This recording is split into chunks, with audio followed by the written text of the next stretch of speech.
Aku datang ke wisuda putriku, tapi suamiku menunggu di sana bersama selingkuhannya dan anak mereka.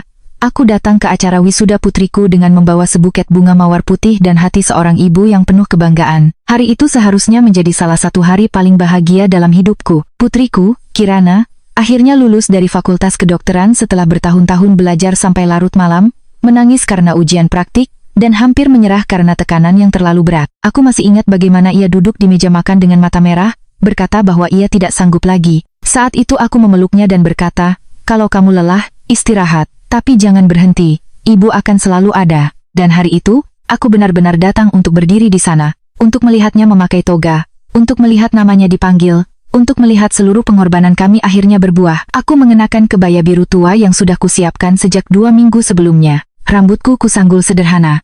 Di tanganku ada bunga dan amplop kecil berisi surat yang kutulis semalam. Surat untuk Kirana, surat dari seorang ibu yang ingin mengatakan bahwa ia bangga, meski sering tidak pandai mengatakannya. Di depan gedung auditorium, banyak keluarga berkumpul. Ada ibu-ibu yang sibuk membetulkan kerudung anaknya. Ada ayah yang memotret tanpa henti. Ada adik-adik kecil yang berlari sambil membawa balon. Suasana penuh tawa, haru, dan kebanggaan. Aku tersenyum kecil saat melihat semua itu. Lalu aku mencari suamiku. Namanya Farhan. Pagi tadi, ia bilang akan langsung ke gedung karena ada urusan kantor sebentar. Aku tidak curiga, selama beberapa tahun terakhir, Farhan memang sering punya alasan kerja mendadak. Aku sudah terlalu terbiasa dengan kalimat, "Aku nyusul," atau "Kamu duluan saja." Aku pikir hari ini berbeda. Ini hari Kirana. Anak kami satu-satunya. Setidaknya, untuk hari sepenting ini, aku berharap Farhan akan menjadi ayah yang hadir sepenuhnya. Aku mengirim pesan, "Mas, aku sudah sampai. Kamu di mana?" Beberapa menit berlalu. Tidak ada balasan. Aku masuk ke halaman gedung, mencoba mencari wajahnya di antara kerumunan. Lalu, dari kejauhan, aku melihat seorang laki-laki memakai batik coklat berdiri di dekat pintu utama.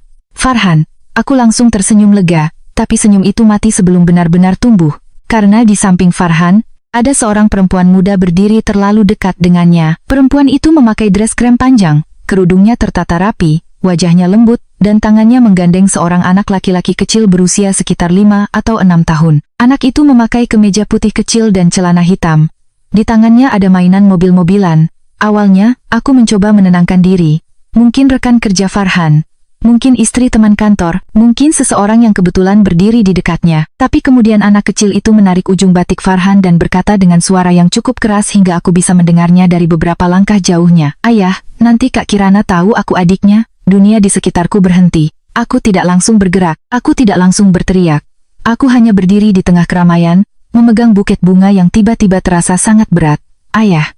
Anak itu memanggil Farhan ayah, dan perempuan di sampingnya tidak terlihat terkejut. Ia justru menunduk, mengusap rambut anak itu, lalu berbisik, pelan-pelan, "Raffi, jangan keras-keras." Raffi, jadi anak itu punya nama, dan dia memanggil suamiku ayah. Farhan melihatku beberapa detik kemudian. Wajahnya langsung berubah. Aku melihat jelas bagaimana darah seolah menghilang dari wajahnya. Ia melepaskan tangan dari bahu anak itu, lalu melangkah ke arahku dengan panik yang berusaha ia sembunyikan. "Nadia," katanya pelan, "kamu sudah sampai." Aku menatapnya, tidak ada suara yang keluar dari mulutku. Perempuan muda itu juga menoleh, matanya bertemu denganku. Ada rasa takut di sana, tapi bukan rasa bersalah. Lebih seperti seseorang yang takut rahasianya terbuka di waktu yang salah. "Mas," akhirnya aku bisa berbicara.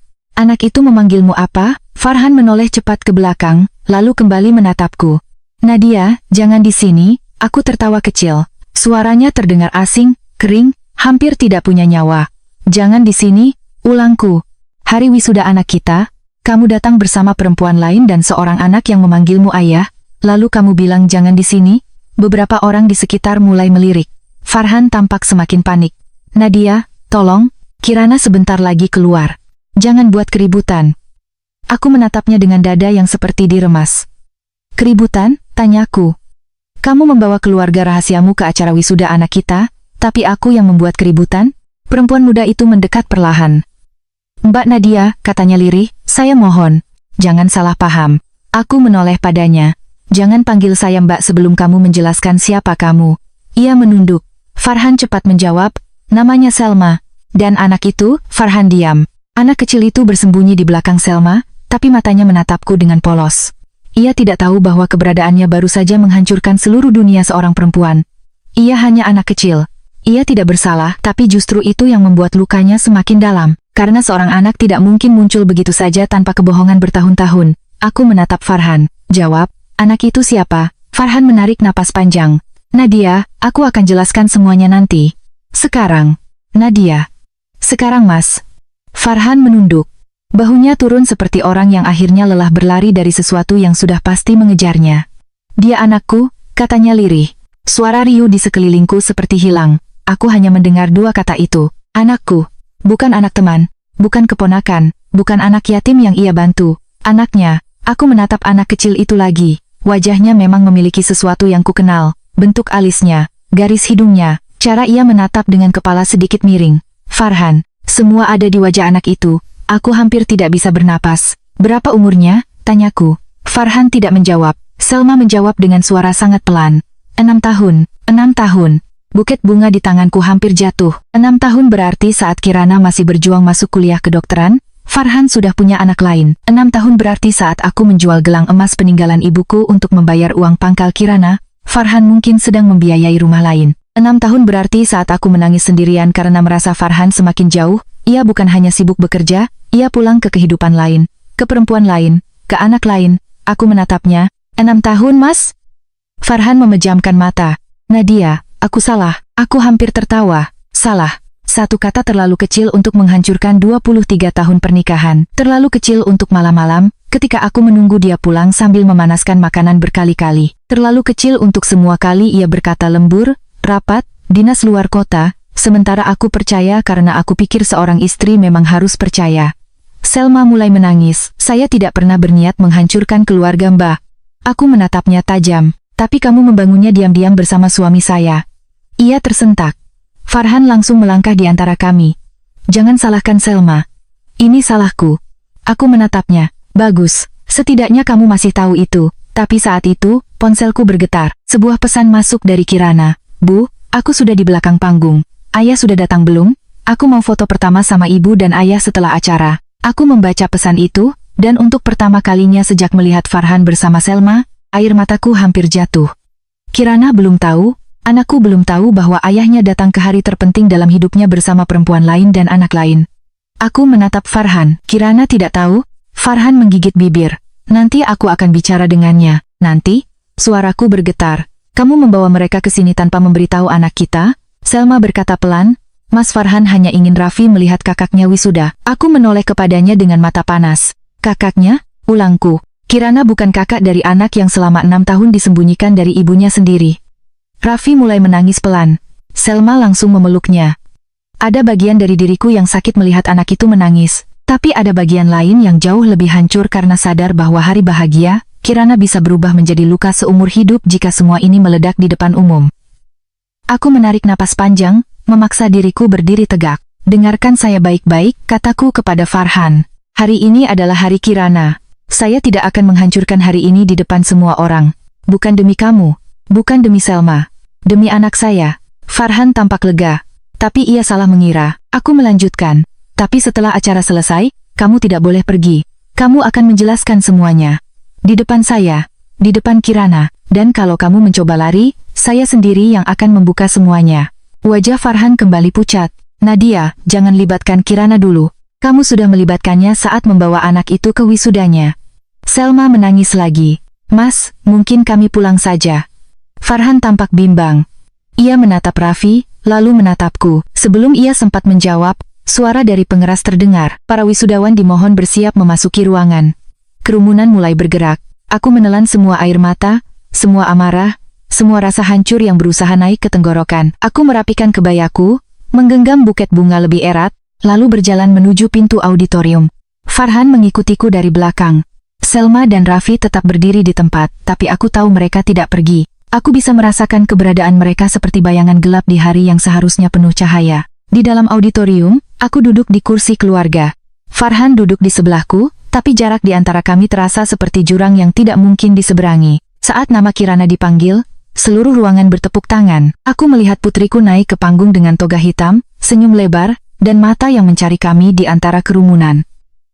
Ketika ia melihatku, ia melambaikan tangan kecil seperti waktu masih TK dulu. Aku membalas dengan senyum, meski dadaku seperti patah berkali-kali. Farhan juga bertepuk tangan. Aku melirik tangannya. Tangan yang sama yang mungkin pernah menggendong Raffi. Tangan yang sama yang mungkin pernah menyentuh wajah Selma. Tangan yang selama ini kusangka hanya pulang untuk keluarga kami. Setelah prosesi selesai, Kirana berlari ke arah kami. Bu, aku memeluknya erat, sangat erat. Sampai ia tertawa. Ibu kenapa? Kok peluknya kayak aku mau pergi jauh? Aku menahan air mata. Ibu bangga sekali sama kamu. Kirana lalu menoleh ke Farhan. Ayah, akhirnya datang juga. Farhan tersenyum kaku dan memeluknya. Untuk beberapa detik, aku melihat mereka sebagai ayah dan anak yang dulu ku kenal. Tapi gambaran itu rusak ketika dari sudut mataku, aku melihat Raffi berdiri tidak jauh dari kami, menatap Kirana dengan mata penasaran. Selma berdiri di belakangnya. Kirana mengikuti arah pandanganku. Bu, tanyanya, itu siapa? Aku membeku. Farhan juga membeku. Selma tampak panik. Raffi tiba-tiba melepaskan tangan ibunya dan berlari kecil ke arah Farhan. Ayah, kata itu terdengar jelas, sangat jelas. Di tengah halaman wisuda yang ramai, di antara keluarga yang sedang berfoto dan tertawa, anak kecil itu memanggil suamiku ayah di depan putriku sendiri. Wajah Kirana berubah. Senyumnya menghilang perlahan. Ia menatap Farhan, lalu menatap anak kecil itu, lalu menatap Selma. Ayah? Tanyanya pelan. Farhan tidak menjawab, dan diamnya adalah jawaban yang paling kejam. Buket bunga di tangan Kirana jatuh ke lantai. Aku melihat mata putriku yang baru saja bersinar karena kebanggaan, kini dipenuhi luka yang sama sekali tidak pantas ia terima di hari bahagianya. Saat itu, aku tahu, aku bisa menahan amarahku demi Kirana, tapi Farhan tidak bisa lagi menahan kebohongannya. Dan hari yang seharusnya menjadi awal masa depan putriku, berubah menjadi hari ketika seluruh keluarga kami runtuh di depan mata. Ayah? Suara Kirana terdengar pelan, tapi cukup untuk membuat semua yang ada di sekitarku terasa berhenti. Buket bunga yang tadi ia pegang sudah jatuh ke lantai. Kelopak mawar putih berserakan di antara sepatu para wisudawan yang berlalu lalang. Beberapa orang menoleh sebentar, lalu kembali sibuk dengan keluarga masing-masing. Tidak ada yang benar-benar tahu bahwa di sudut halaman gedung wisuda itu, sebuah rumah tangga sedang runtuh tanpa suara. Raffi, anak laki-laki kecil itu, berdiri di depan Farhan dengan wajah polos. Ia tidak mengerti apa yang baru saja ia lakukan. Baginya, memanggil Farhan ayah adalah hal biasa. Yang tidak biasa adalah wajah orang-orang dewasa di sekitarnya, yang tiba-tiba berubah pucat. Kirana menatap Farhan. Ayah, katanya lagi, kali ini lebih jelas. Kenapa anak itu memanggil ayah begitu? Farhan membuka mulut, tapi tidak ada kata yang keluar. Aku bisa melihat keringat muncul di pelipisnya. Laki-laki yang selama ini begitu pandai berbohong, begitu pandai membuat alasan lembur, dinas, rapat mendadak, tiba-tiba kehilangan semua kalimatnya di depan mata anaknya sendiri. Selma melangkah maju dengan wajah panik. Kirana, maaf, ini bukan waktu yang tepat. Kirana menoleh tajam kepadanya.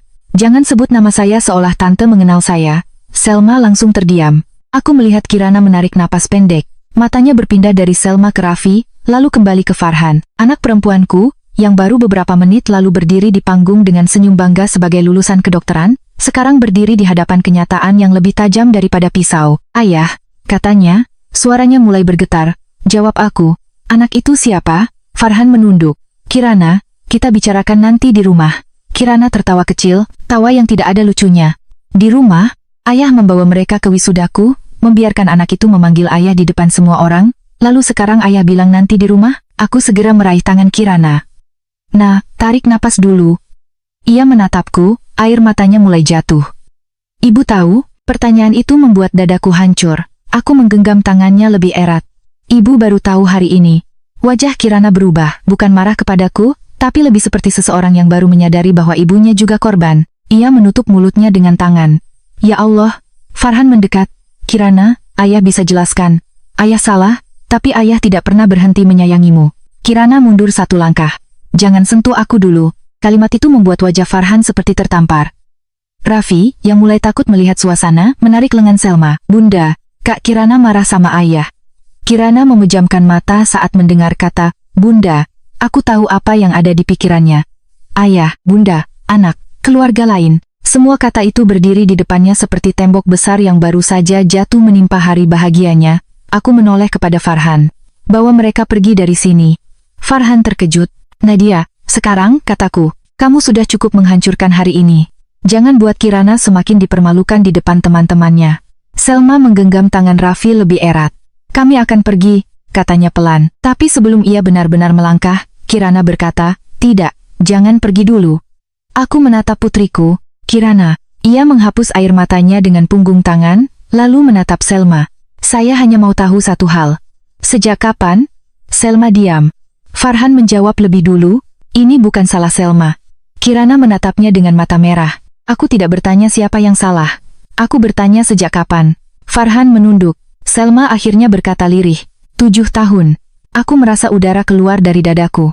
7 tahun, lebih lama dari usia Raffi yang 6 tahun. Artinya hubungan itu dimulai bahkan sebelum anak itu lahir. Bahkan mungkin saat aku masih percaya bahwa Farhan hanya lelah bekerja. Saat aku menyiapkan bekal untuknya pagi-pagi.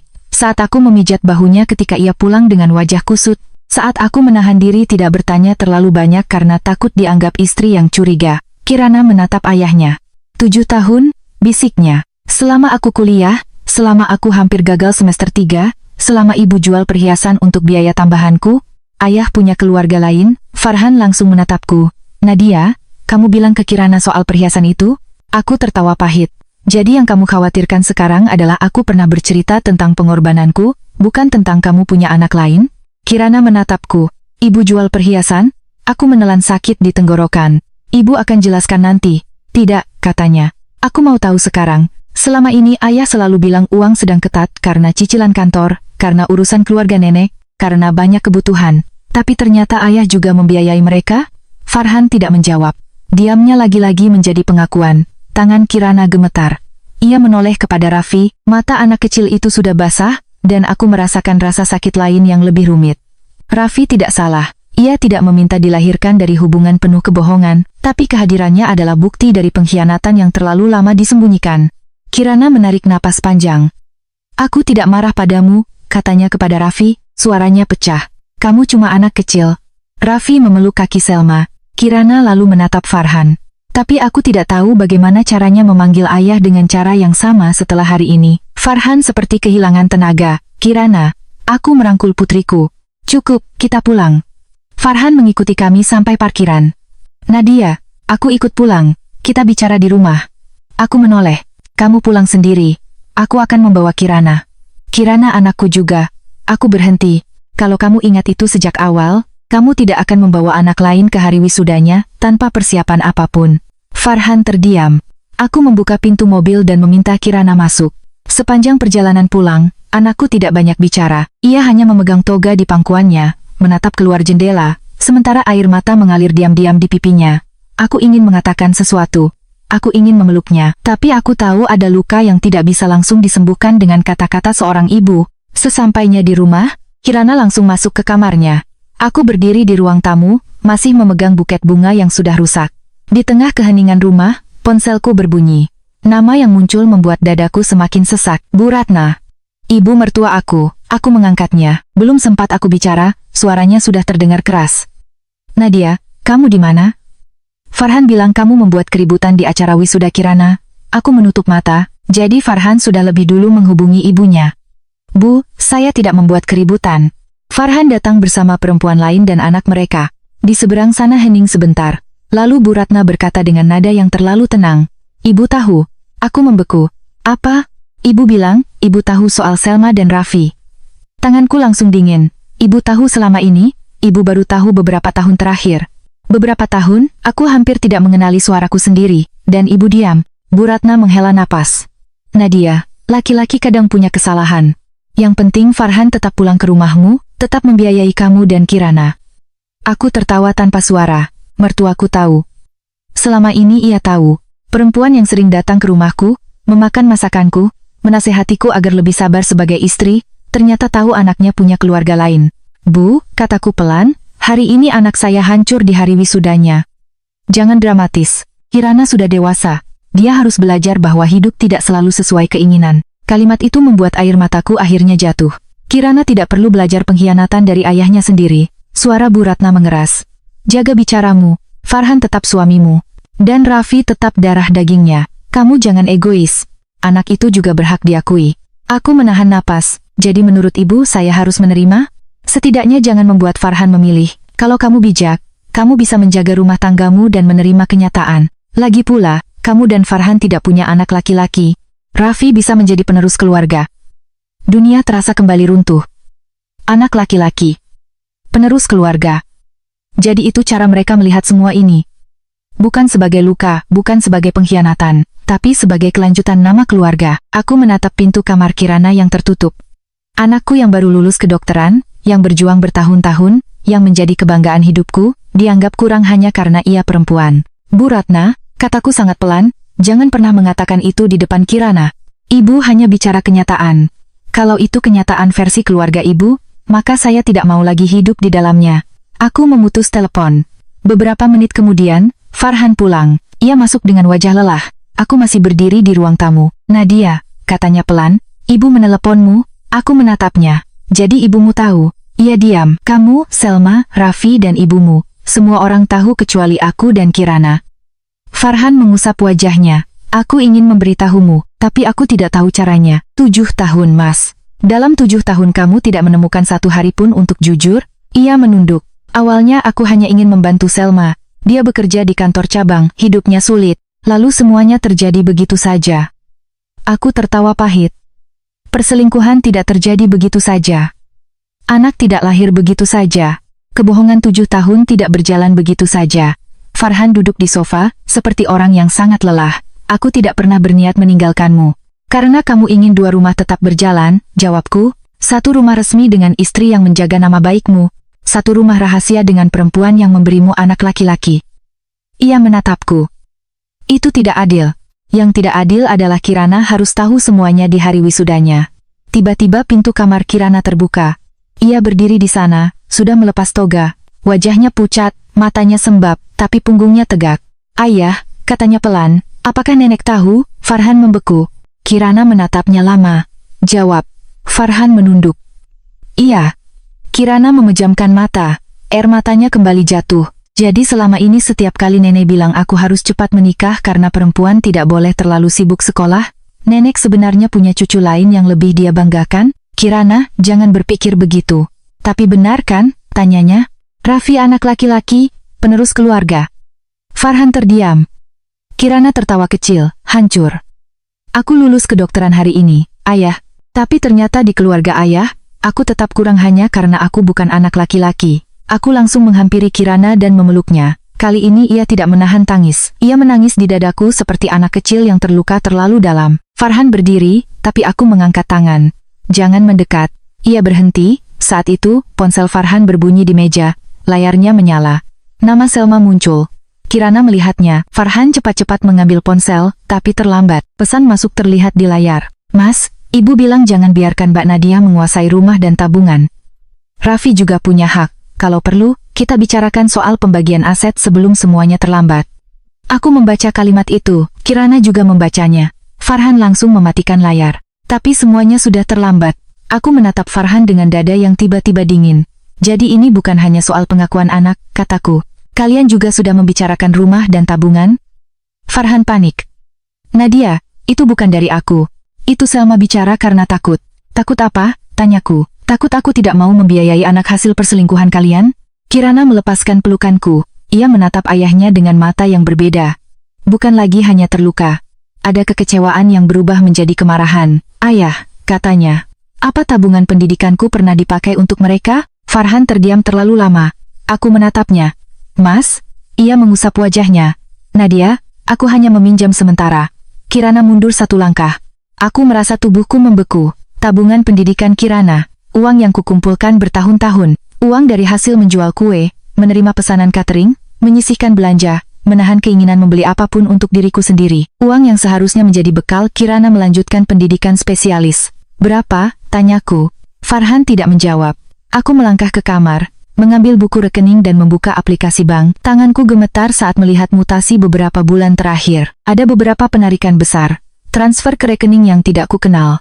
Catatan samar. Bantuan keluarga, biaya kesehatan, kebutuhan mendesak. Aku menatap Farhan. Ini rekening siapa? Farhan diam. Kirana melihat layar itu. Jawab, ayah. Farhan akhirnya berkata pelan. Rekening Selma. Kirana menutup mulutnya. Aku merasakan sesuatu dalam diriku patah. Tapi kali ini patahan itu tidak membuatku jatuh. Ia berubah menjadi sesuatu yang keras. Keluar dari rumah ini, kataku. Farhan terkejut.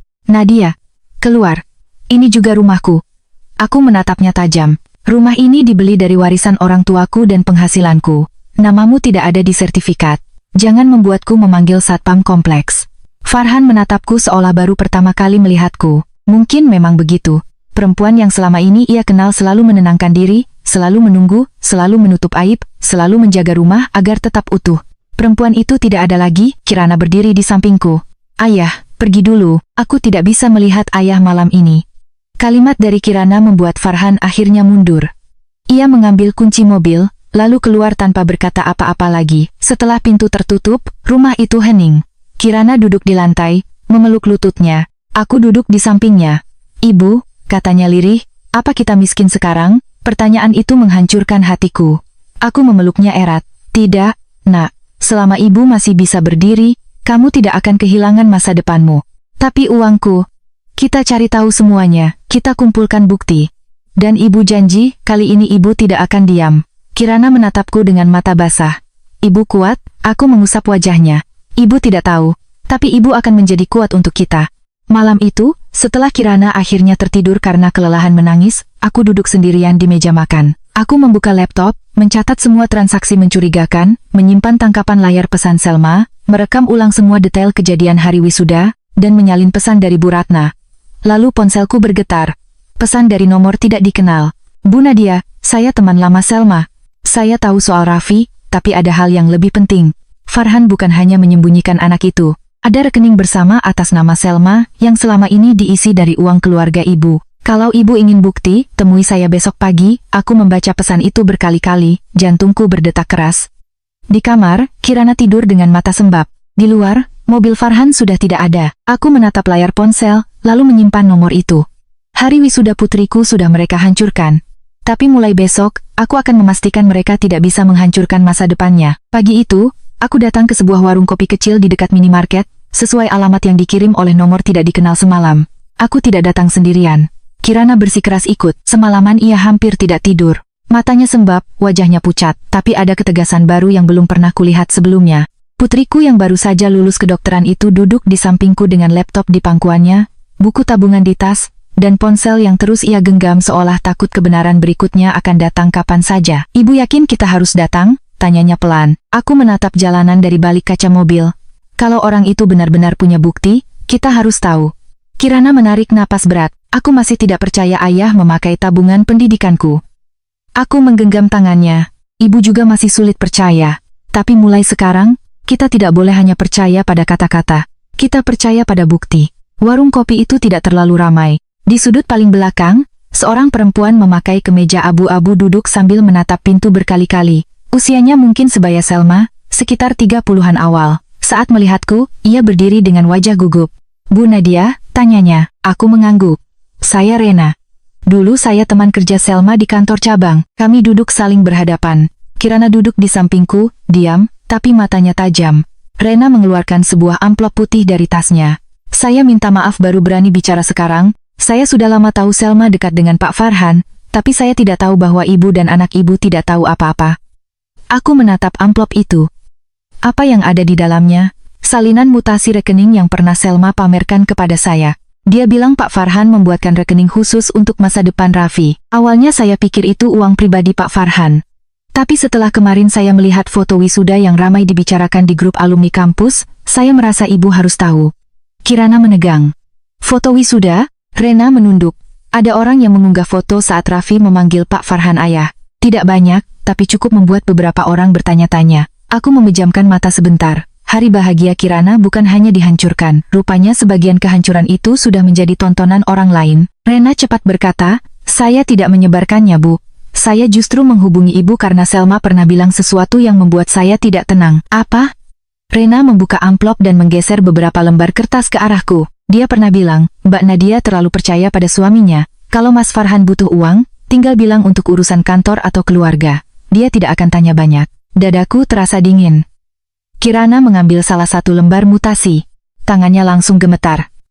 Ibu, katanya lirih, tanggal ini sama dengan penarikan dari rekening pendidikanku. Aku melihat lembar itu. Benar, jumlahnya sama. 25 juta, 40 juta, 30 juta. Beberapa transaksi terpisah dalam beberapa bulan. Dari rekening keluarga kami, uang itu berpindah ke rekening atas nama Selma Aulia. Lalu dari rekening Selma, beberapa masuk ke rekening lain yang diberi catatan, biaya sekolah Raffi, kontrakan, cicilan mobil, perlengkapan rumah. Aku merasa seperti membaca daftar luka. Setiap angka adalah malam ketika aku menghemat belanja. Setiap transfer adalah alasan Farhan pulang dengan wajah lelah dan berkata uang sedang ketat. Setiap catatan adalah bagian dari masa depan Kirana yang diam-diam dipindahkan ke kehidupan lain. Kirana menatap kertas itu lama. Jadi selama aku menolak ikut kursus tambahan karena takut membebani ibu, ayah membayar cicilan mobil perempuan itu? Aku tidak tahu harus menjawab apa. Rena menunduk. Bu Nadia, saya juga punya rekaman suara. Selma pernah cerita setelah bertengkar dengan Pak Farhan. Dia marah karena Pak Farhan belum berani menceraikan ibu. Saya merekam karena saya takut suatu saat dia menyeret saya jadi saksi palsu. Rena menyerahkan flash disk kecil. Ada di sini. Aku menggenggam flash disk itu erat-erat. Kenapa kamu membantu saya? Rena menatap Kirana, lalu menatapku. Karena ibu saya juga pernah dihancurkan oleh ayah saya. Dan waktu itu tidak ada satupun orang yang berani memberi bukti kepada ibu saya. Kalimat itu membuatku terdiam. Aku tidak langsung memeluknya. Aku hanya mengangguk. Terima kasih. Dari warung kopi itu, aku langsung menghubungi Mbak Siska, teman lamaku yang bekerja sebagai pengacara keluarga. Ia dulu pernah menjadi pelanggan cateringku, lalu kami sering bertukar cerita. Aku tidak pernah membayangkan suatu hari aku akan datang kepadanya membawa bukti tentang suamiku sendiri. Siang itu, kami duduk di kantornya. Di depan Mbak Siska, aku meletakkan semuanya. Tangkapan layar pesan Selma, pesan Bu Ratna tentang rumah dan tabungan, bukti mutasi rekening, catatan penarikan dari tabungan pendidikan Kirana, dan flash disk dari Rena. Mbak Siska membaca satu persatu dengan wajah semakin serius. Bu Nadia, katanya, ini bukan hanya perselingkuhan. Ada dugaan pengalihan dana keluarga tanpa persetujuan, penyalahgunaan tabungan pendidikan anak, dan tekanan terkait aset. Kita harus bertindak cepat. Kirana duduk tegak. Apakah uang pendidikan saya bisa kembali? Mbak Siska menatapnya dengan lembut. Kita akan perjuangkan. Yang pertama, kita kirim somasi kepada Pak Farhan agar mengembalikan dana yang berasal dari rekening pendidikanmu. Kedua, kita lindungi aset rumah dan rekening ibu. Ketiga, jika Bu Nadia ingin melanjutkan kegugatan cerai, bukti ini sangat kuat. Kata cerai menggantung di ruangan. Aku menatap jari-jariku. 23 tahun menikah bukan waktu yang singkat. Aku pernah percaya Farhan akan menua bersamaku. Aku pernah membayangkan kami duduk di teras saat rambut kami memutih, menunggu Kirana pulang membawa cucu-cucu kami. Tapi laki-laki itu sudah punya kehidupan lain selama 7 tahun. Dan kini, ia bukan hanya menghancurkan hatiku. Ia menyentuh masa depan anakku. Aku mengangkat wajah. Saya ingin mengajukan gugatan cerai. Tapi sebelum itu, saya ingin uang Kirana diamankan. Kirana menoleh kepadaku, matanya berkaca-kaca. Ibu yakin? Aku menggenggam tangannya. Yang ibu tidak yakin adalah terus hidup bersama orang yang bisa mencuri dari masa depan anaknya sendiri. Mbak Siska mengangguk. Hari ini juga kita kirim surat resmi. Sore harinya, Farhan datang ke rumah. Ia berdiri di depan pagar dengan wajah kusut. Mungkin ia sudah menerima somasi dari Mbak Siska. Mungkin Salma sudah memberitahunya bahwa rahasia rekening itu terbongkar. Aku tidak membiarkannya masuk. Kirana berdiri di belakangku, tidak bersembunyi lagi. Nadia, kata Farhan. Kita bicara tanpa pengacara. Aku menatapnya dari balik pagar. Dulu kamu punya 7 tahun untuk bicara tanpa pengacara. Wajahnya menegang. Kamu tidak perlu membawa semua ini terlalu jauh. Uang Kirana akan aku kembalikan. Kapan? Ia diam. Berapa yang sudah kamu pakai? Farhan mengusap wajahnya. Aku belum hitung semua. Kirana maju 1 langkah. Ayah bahkan tidak tahu berapa banyak uangku yang ayah ambil. Farhan menatap putrinya dengan wajah hancur. Kirana, ayah tidak berniat mencuri darimu. Lalu namanya apa? Tanya Kirana. Kalau ayah mengambil uang pendidikan anak ayah sendiri untuk membiayai perempuan lain dan anak lain, aku harus menyebutnya apa? Farhan tidak menjawab. Sebelum suasana semakin panas, sebuah mobil berhenti di depan rumah. Bu Ratna turun dari mobil dengan wajah murka. Di belakangnya, Selma turun sambil menggandeng Raffi. Aku merasa darahku mendidih. Perempuan itu masih berani datang ke rumahku setelah semua yang terjadi. Bu Ratna langsung menunjukku. Nadia, ibu dengar kamu memakai pengacara untuk menekan Farhan. Aku tersenyum dingin. Bukan menekan, Bu. Melindungi hak saya dan Kirana. Bu Ratna melirik Kirana sekilas. Kirana sudah dewasa. Dia harus belajar berbagi. Raffi masih kecil. Jangan sampai kamu membuat anak itu kehilangan ayah dan nafkah. Kirana tertawa kecil. Suaranya pecah. Nenek masih membela Raffi di depan aku? Bu Ratna menjawab tanpa rasa bersalah. Raffi tidak salah. Dia darah daging ayahmu. Aku juga, kata Kirana. Tapi waktu tabunganku dipakai, nenek tidak ingat aku darah daging ayah? Bu Ratna terdiam sesaat, lalu berkata, uang bisa dicari lagi. tapi nama keluarga harus dijaga. Aku menatap ibu mertuaku. Nama keluarga sudah rusak sejak kalian menyembunyikan keluarga kedua Farhan. Selma tiba-tiba menangis. Mbak Nadia, saya tidak meminta semua ini jadi seperti ini. Saya hanya ingin Raffi diakui. Dia juga anak Mas Farhan. Aku menatapnya. Kalau hanya ingin Raffi diakui, kenapa kamu membicarakan rumah dan tabungan saya lewat pesan? Wajah Selma langsung pucat. Farhan menoleh cepat kepadanya. Nada, aku mengangkat ponsel. Punya mutasi rekening, punya bukti transfer, punya pesan Bu Ratna, punya rekaman dari teman lama Selma. Selma menatapku dengan panik. Rena, aku tidak menjawab, tapi wajahnya sudah cukup membuktikan semuanya. Bu Ratna mencoba menyerang lagi.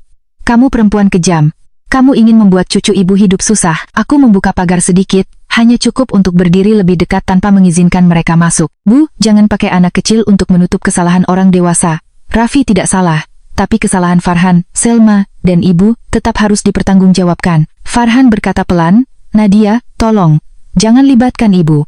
Aku menatapnya tajam. Ibumu sudah melibatkan dirinya saat menyuruh Selma menuntut rumah dan tabungan.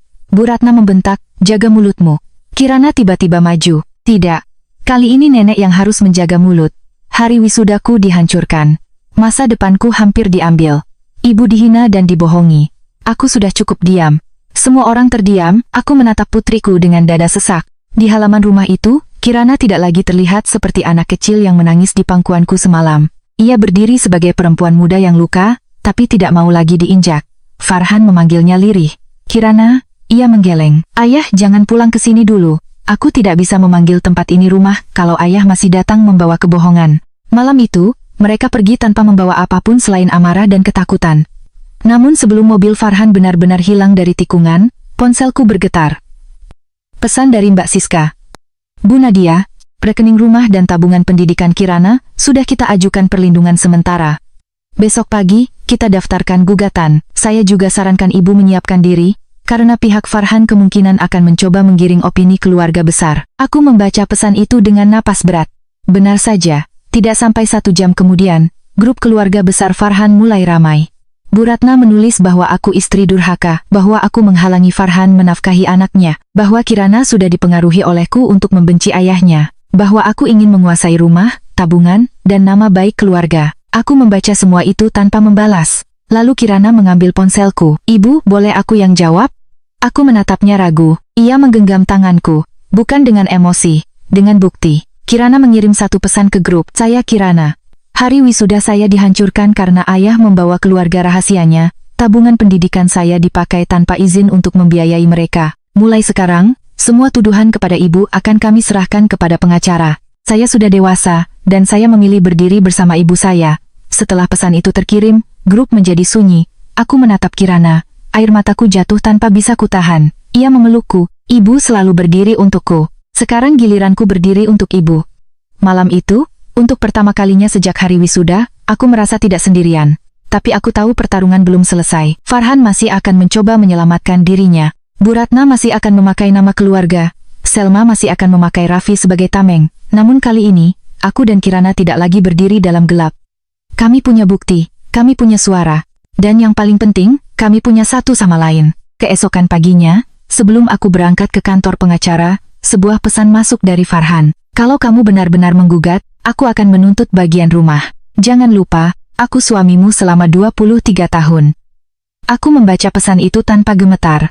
Lalu aku menatap sertifikat rumah yang sudah kusiapkan di dalam map. Rumah itu dibeli dari warisan orang tuaku, jauh sebelum Farhan mulai menyembunyikan keluarga keduanya. Aku membalas singkat, datanglah dengan bukti. Aku juga akan datang dengan bukti. Setelah itu, aku mematikan layar ponsel. Di sampingku, Kirana mengenakan kemeja putih dan menggenggam map berisi bukti mutasi tabungan pendidikannya. Hari ini, kami tidak datang untuk memohon agar dipercaya. Kami datang untuk memastikan mereka tidak bisa lagi bersembunyi di balik kebohongan. Pagi itu, aku dan Kirana datang ke kantor pengacara dengan 2 map besar di tangan. Map milikku berisi sertifikat rumah, bukti warisan orang tuaku, mutasi rekening keluarga, tangkapan layar pesan Selma, pesan Bu Ratna, dan semua catatan transfer mencurigakan yang selama ini disembunyikan Farhan. Map Kirana berisi bukti penarikan dari tabungan pendidikannya, catatan rencana pendidikan spesialis, dan pesan yang ia kirim ke grup keluarga besar malam sebelumnya. Kami tidak datang sebagai 2 perempuan yang meminta dikasihani. Kami datang sebagai ibu dan anak yang sudah terlalu lama dikhianati. Mbak Siska menyambut kami dengan wajah serius.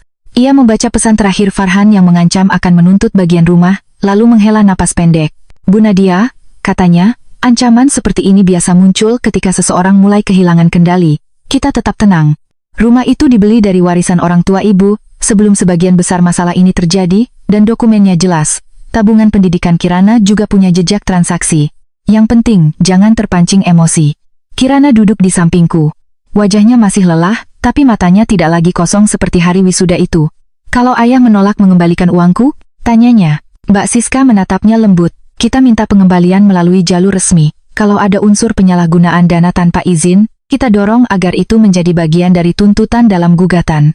Kamu berhak memperjuangkan masa depanmu. Kirana mengangguk pelan. Aku menatap putriku.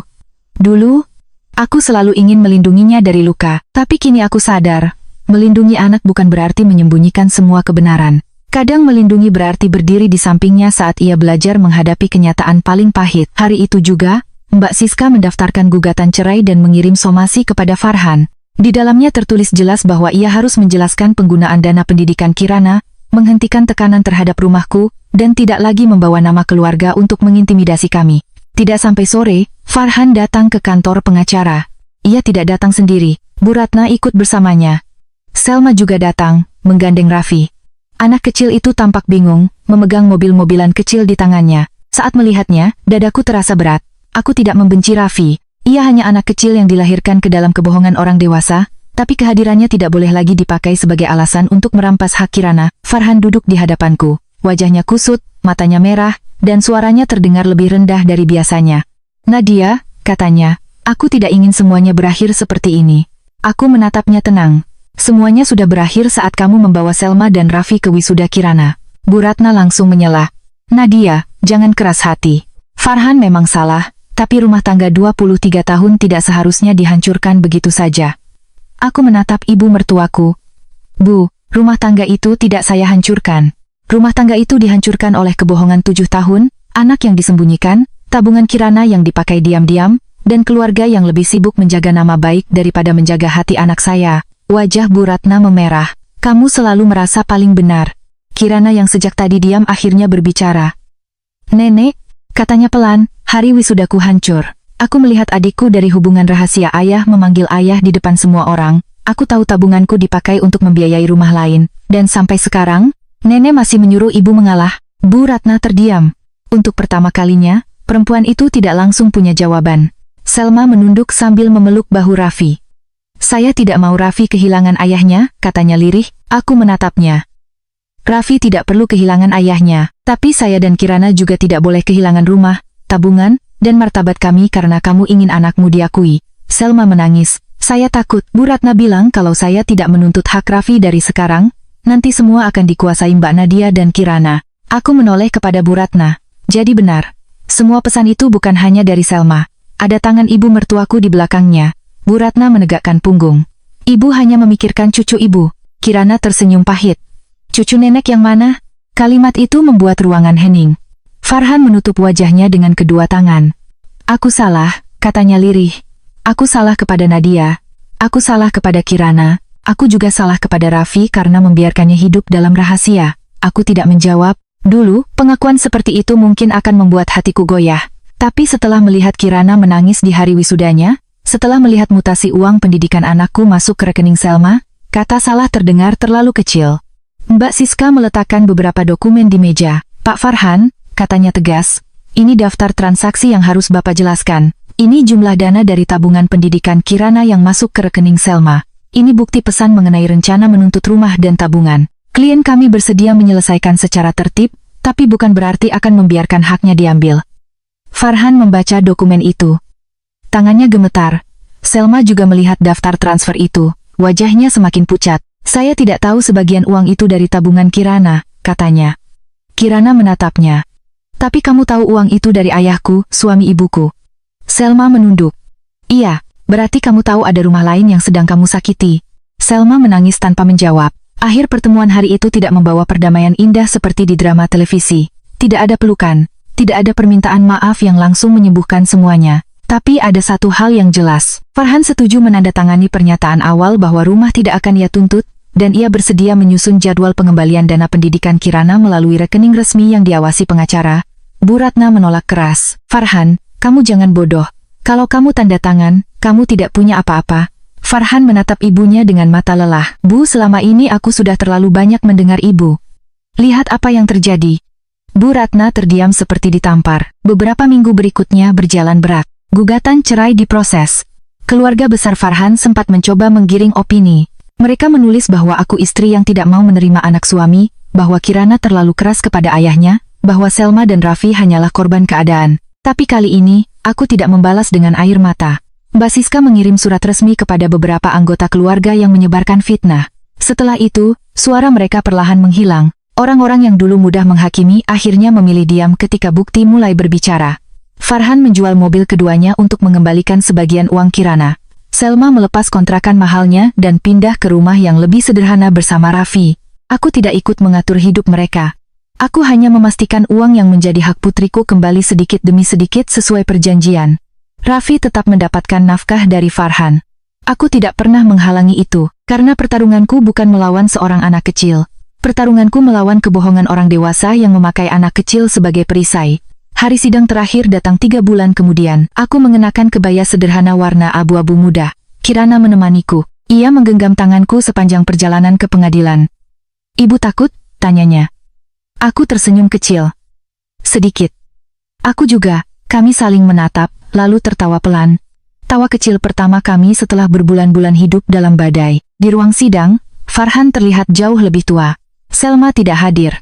Bu Ratna duduk di belakang dengan wajah kaku, tapi tidak lagi banyak bicara. Ketika hakim membacakan keputusan, aku merasa dadaku seperti dilepaskan dari tali yang sudah mengikatnya terlalu lama. Perceraian dikabulkan.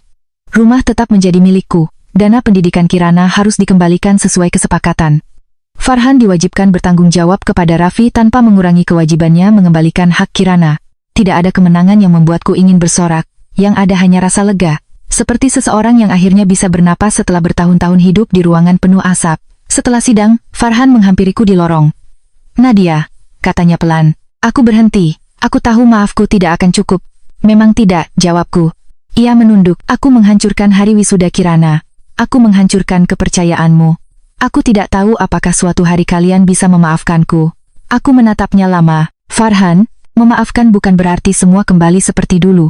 Aku mungkin suatu hari bisa memaafkanmu agar hatiku tenang. Tapi aku tidak akan kembali ke rumah tangga yang membuat aku dan anakku merasa tidak berharga. Ia mengangguk pelan. Matanya basah. Kirana berdiri di sampingku. Farhan menatapnya. Nah, Kirana menahan napas. Aku belum siap memanggil ayah seperti dulu, katanya. Tapi kalau ayah benar-benar menyesal, buktikan dengan mengembalikan hakku dan berhenti menyakiti ibu. Farhan menangis. Untuk pertama kalinya, Kirana tidak menangis bersamanya. Ia hanya berdiri tegak. Beberapa bulan kemudian, hidup kami perlahan berubah. Kirana mulai bekerja di rumah sakit pendidikan sambil mempersiapkan diri untuk mengambil spesialis. Uang tabungannya belum kembali sepenuhnya, tapi setidaknya jalurnya sudah jelas. Setiap kali transfer pengembalian masuk, ia mencatatnya sendiri. Ia bilang, aku mau belajar menjaga masa depanku, Bu. Aku merenovasi sedikit ruang tengah rumah. Foto keluarga lama kuturunkan. Bukan karena aku ingin menghapus masa lalu, tapi karena aku tidak mau lagi hidup di bawah bayangan kebohongan. Di dinding yang sama, kupasang foto Kirana saat wisuda, bukan foto yang rusak oleh kehadiran Farhan dan Selma, melainkan foto baru yang kami ambil berdua di studio kecil seminggu setelah sidang. Di foto itu, Kirana memakai toga, aku berdiri di sampingnya. Kami tersenyum, tidak sempurna, tapi jujur. Suatu sore, Bu Ratna datang ke rumah. Aku hampir tidak membukakan pintu, tapi Kirana berkata, biarkan nenek bicara, Bu, kita dengar saja. Bukan berarti kita harus menerima semuanya. Bu Ratna berdiri di teras dengan wajah yang jauh lebih tua dari terakhir kali kulihat. Nadia, katanya pelan, ibu datang bukan untuk membela Farhan. Aku diam, ia menatap Kirana. Kirana, nenek salah. Nenek terlalu memikirkan cucu laki-laki sampai lupa bahwa cucu perempuan nenek berdiri di depan mata dengan prestasi yang luar biasa. Kirana menunduk. Matanya berkaca-kaca, tapi ia tidak mendekat. Bu Ratna menangis. Nenek tidak meminta kamu langsung memaafkan. Nenek hanya ingin mengatakan, wisudamu seharusnya menjadi hari yang nenek banggakan. Bukan hari ketika kamu merasa kurang. Kirana menghapus air matanya. Aku butuh waktu, Nek. Bu Ratna mengangguk. Iya, nenek akan menunggu. Aku tidak tahu apakah hubungan mereka akan pulih sepenuhnya. Mungkin tidak. Tapi hari itu, setidaknya satu kebenaran akhirnya diucapkan, Kirana tidak kurang. Ia tidak pernah kurang. Malamnya, aku dan Kirana duduk di teras. Angin membawa aroma tanah basah setelah hujan. Di meja kecil ada 2 cangkir teh jahe dan sepiring pisang goreng. Ibu, kata Kirana, hari wisudaku memang hancur, tapi sekarang aku merasa seperti punya hari kelulusan kedua. Aku menoleh. Kelulusan dari apa? Ia tersenyum tipis. Dari kebohongan ayah. Aku tertawa pelan, lalu menggenggam tangannya. Ibu juga. Kami duduk lama dalam keheningan yang hangat. Aku pernah datang ke wisuda putriku dengan bunga dan harapan. Lalu menemukan suamiku bersama perempuan lain dan anak mereka. Hari itu, hidupku runtuh. Tapi dari reruntuhan itu, aku belajar bahwa rumah bukan hanya bangunan, bukan hanya nama suami, bukan hanya keluarga yang terlihat utuh di foto. Rumah adalah tempat di mana seorang anak perempuan tidak dibuat merasa kurang hanya karena ia bukan laki-laki. Rumah adalah tempat di mana seorang ibu tidak dipaksa mengalah demi menutup dosa suaminya. Rumah adalah tempat di mana kebenaran boleh menyakitkan, tapi tidak lagi disembunyikan. Farhan kehilangan kepercayaan kami. Selma kehilangan kehidupan nyaman yang dibangun dari rahasia. Bu Ratna kehilangan kendali atas keluarga yang selama ini ia atur dengan nama tradisi. Tapi aku dan Kirana mendapatkan sesuatu yang jauh lebih penting. Kami mendapatkan diri kami kembali. Malam itu, sebelum tidur, Kirana memelukku dari belakang di dapur. Terima kasih sudah memilih aku, Bu. Aku memegang tangannya dan menahan air mata. Ibu akan selalu memilih kamu, nak. Bahkan ketika ibu harus memilih diriku sendiri juga. Ia tertawa kecil. Untuk pertama kalinya setelah sekian lama, tawa itu terdengar ringan. Dan saat aku mematikan lampu rumah, aku tidak lagi merasa ditinggalkan. Aku merasa bebas.